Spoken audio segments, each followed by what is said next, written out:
Hi, I'm Mr. Simons, and here's another discussion of a definition for us in economics.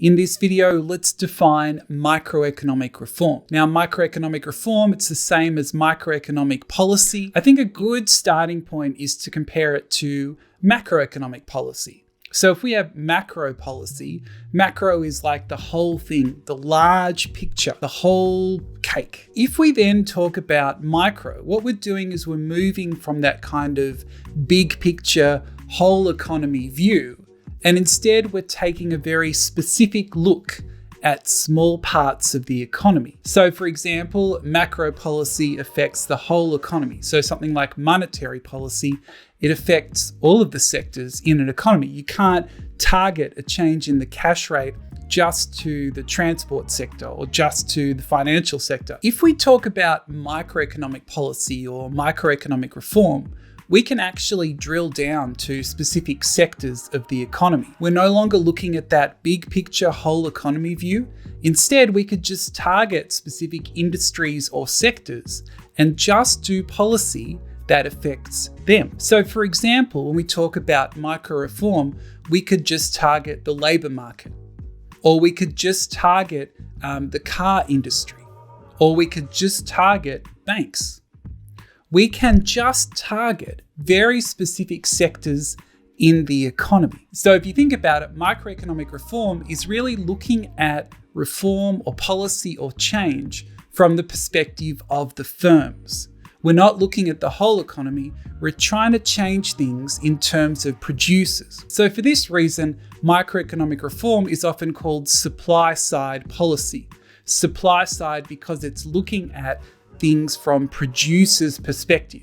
It's trying to change aggregate supply in some way in an economy. If you think about how could that happen, if we consider, let's say, labor market reform as a type of microeconomic reform, because it's targeting a specific part of the economy, the labor market.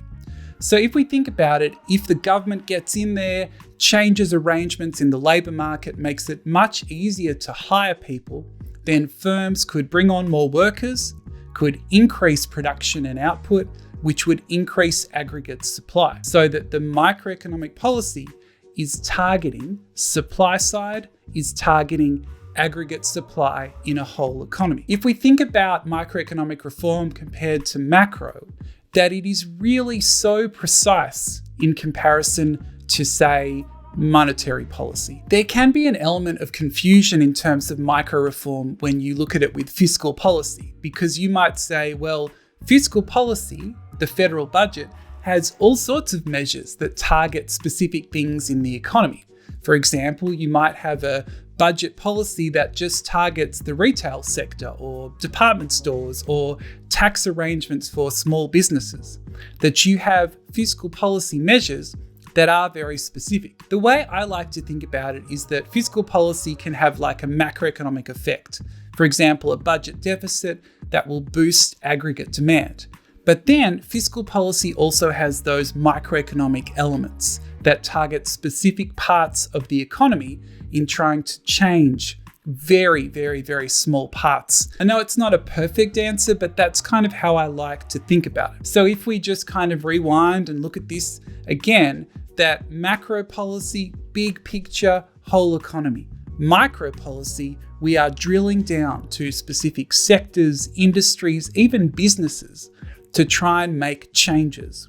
A really important area of micro reform is the labor market, trying to change arrangements there to make it easier for companies to do business, hire workers, and increase aggregate supply. Okay, any questions, comments, clarifications, just put them in the comments. And as always, thank you very much for watching.